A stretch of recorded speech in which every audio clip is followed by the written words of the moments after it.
It was a picturesque day in Annapolis, Maryland last weekend.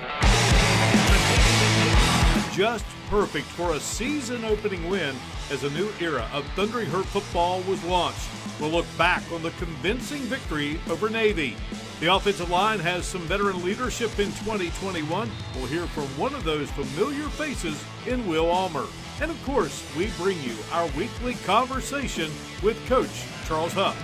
All of this and more is heading your way right now with our latest edition of Marshall Football Today with Charles Huff, sponsored by the Dutch Miller Auto Group.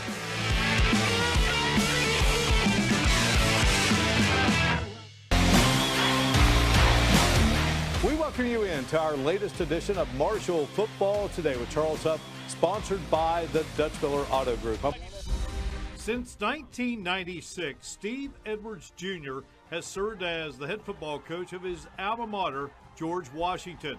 He's enjoyed great success at the school on the Hill, a school that's football stadium is named in honor of Edwards' late father, Steve Sr. The latest George Washington team is off to a 2-0 start. Standing in the way of a 3-0 beginning is Hurricane.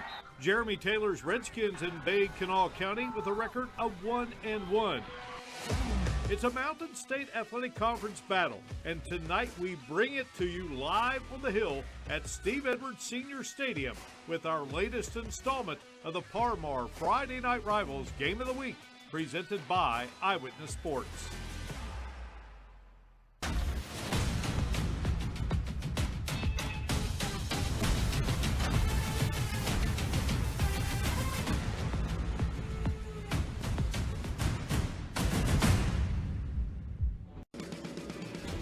We welcome you inside Steve Edwards Senior Field on the campus of George Washington High School for our latest installment of the Parmar Friday Night Rivals Game of the Week, presented by Eyewitness Sports. The 2-0 Patriots of George Washington entertaining the Redskins of Hurricane, who invade with a record of 1-1.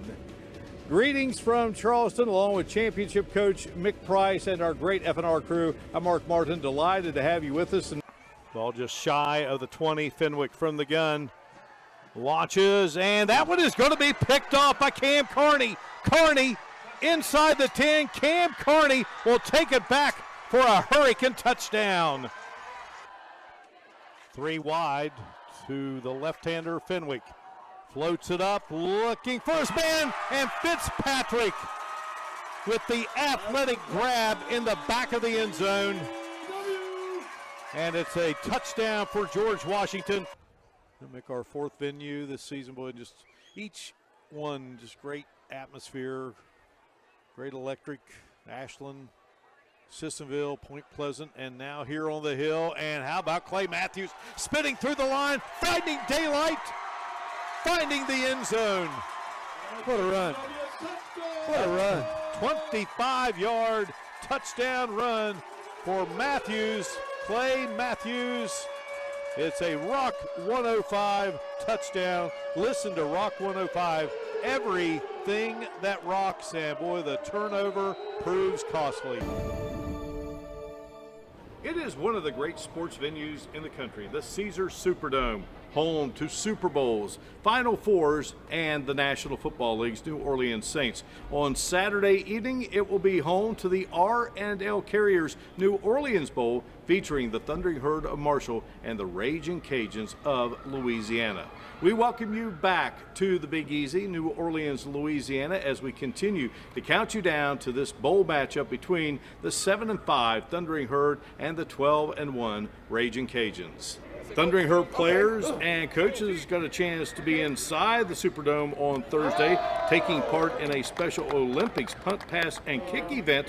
A great time for the athletes and all of Marshall's players who were involved. It was awesome.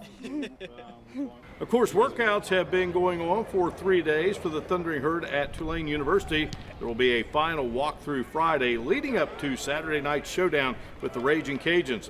Linebacker Abraham Beauplan is excited about the opportunity awaiting his Thundering Herd against this nationally ranked Louisiana squad. Yeah, I've been very pleased. Just getting the opportunity, being with everybody else at Marshall, it's been fun so far for me. So I enjoy my time here so far. Like, we got to give it all, you know, playing with them, knowing that it's going to be the last time we're going to be playing with them. So we got to give it all for them. And some of them, I'm going to miss them, really. Well, one of the many wonderful facets of being in New Orleans is taking in all the great food. CJ Harvey and I share with you now one of our dining experiences here in the Big Easy.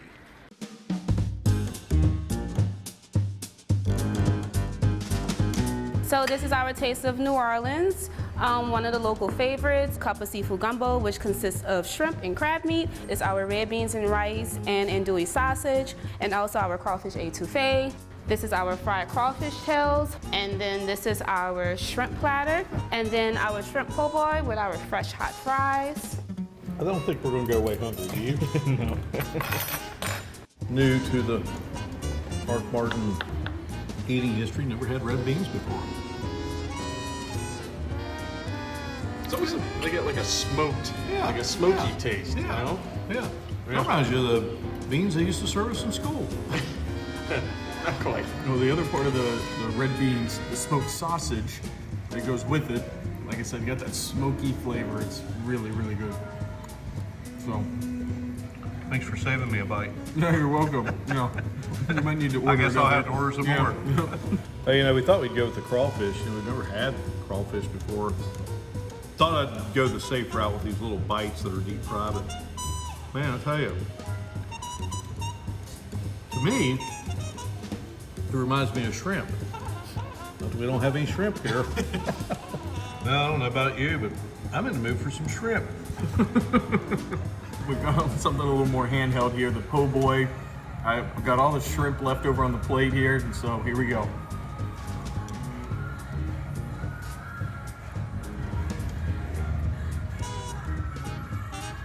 Very good, very good.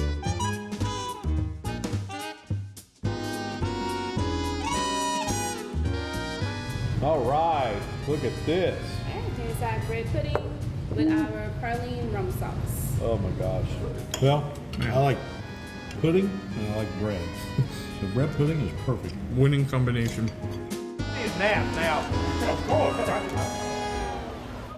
Many thanks to the wonderful staff at the NOLA Cookery there on Bourbon Street for their outstanding hospitality earlier this week. Well, that's going to do it for now. Marshall and Louisiana getting closer to squaring off Saturday evening inside the Caesars Superdome in the R&L Carriers New Orleans Bowl. We can't wait to get it going. Reporting from New Orleans, Louisiana, I'm Mark Martin, Eyewitness Sports.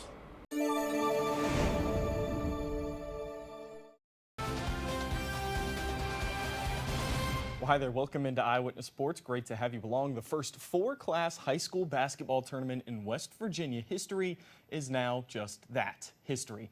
All four titles have been handed out, including the Quad A trophy, and that's where we start with this busy Saturday of hoops. George Washington taking on the Mohegans of Morgantown. Rick Green and company hoping to win a fourth title for the program, taking on the top-seeded Mohegans, and the Patriots out to a fast start. Mason Pinkett connects. And then his backcourt mate Alex Yoakum going to dial in from distance as well. Then John Getz getting in on the action. A couple of nice pumps. He scores, goes off glass. Patriots led by as many as 8 points in the first quarter, but it was Morgantown who led at halftime. Alec Poland, smooth bucket as the buzzer sounds. It's 26-20. Morgantown in front. But GW cutting into that lead. Big nickel drives. Remember that name. Then Yoakum. Crossover, baseline jumper, and this would give GW a lead in the third quarter, but again, it's Morgantown taking the lead heading into the final frame. The 6'7" forward Carson Poffenberger and one. MHS up 3, 37-34 heading into the fourth, but the Patriots far from giving up. Nickel going to take this pass from Yoakum, knock down the mid-range jumper. And then Nickel again. Off the Pinkett pass, no hesitation. This would be from deep, and that would tie the game at 41. Under a minute to go. MHS would go up by 1, 46-45. We're under 20 seconds now. Pinkett giving it up, and who else? Nickel going to take it at the top of the key. Dribble drive over top of the 6'7" forward. Poffenberger nails it. GW up 1.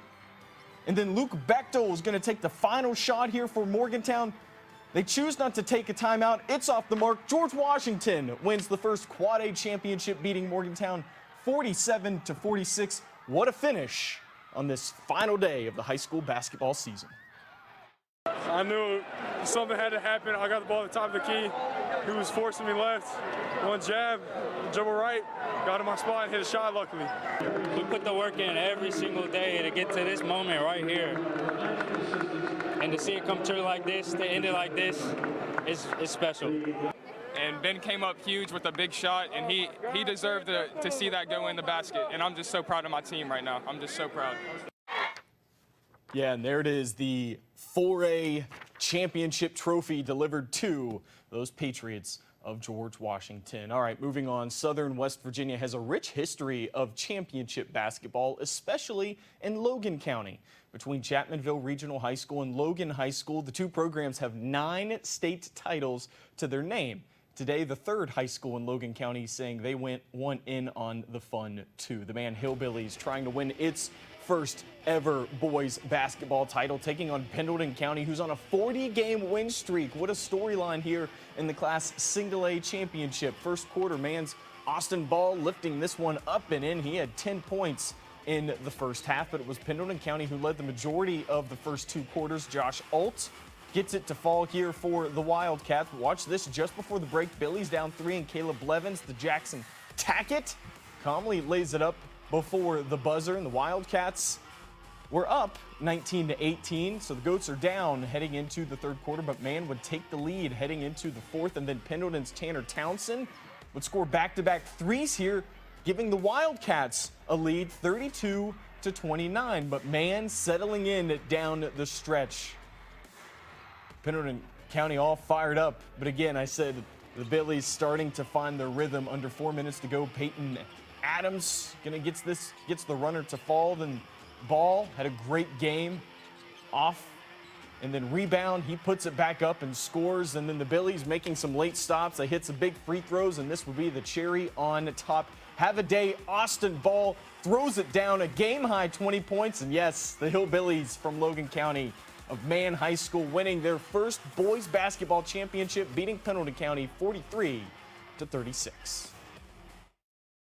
You know, Coach says all the time we're as big as Man's Written. We don't look as big as Man Written. We look bigger in this community, man. I've only been here 2 years, but I love each and every one of those. I got a call from my brother-in-law coming from Logan. He said, listen, man, he said, there's so much traffic on the 4-lane right now. He said, heading to Charleston. I said, good. I said, we're waiting on them. We got something to give them. All right, to the Class AA Championship now. Polka and Williamstown. Dots, of course, coming off that emotional victory over Charleston Catholic in the semifinal, looking a little sluggish to start this championship game. Just seconds before the halftime buzzer, Yellow Jacket Xavier Carruthers fades away from the corner and hits that triple. Williamstown, the Yellow Jackets up 28-9 at the break. And then they'd get it up to 21 in the third, but here come those Dots. Isaac McNeely dunked. That was his first basket of the game coming in the third. Big hustle here from Toby Payne, hits the deck, then McNeely dishes to Ethan Payne, who draws the foul. Dots keep going. Jackson Toney from the corner, and this would trim the lead down to single digits. And then in the fourth, the McNeely takeover. He's going to hit this wing three for Polka. And then again, the step back from the corner, the Dots would cut it down to 1 point, 46-45 after being down by his 21 in the third quarter, but too little, too late. Dots running out of time. Williamstown winning its second state title, beating Polka 50-47. We got behind 21, and when you're playing a team in caliber Williamstown, you can't do that. Our kids never quit. They fought, they battled, and they actually had a chance to win the game. So we're really proud of their effort. We got it real tight, and just a couple shots didn't fall early and late in the game, and just how it goes sometimes. So we just got to accept it and come back next year. All right, tough news for the Polka Dots, finishing as runners-up here in the 2021 season in Class AAA. Shady Spring knocking off Wheeling Central in, again, the AAA game. This was a good one, but the Tigers winning their first state championship, beating those Maroon Knights of Wheeling Central by a final of 55-43. And that's a look at sports here at 10.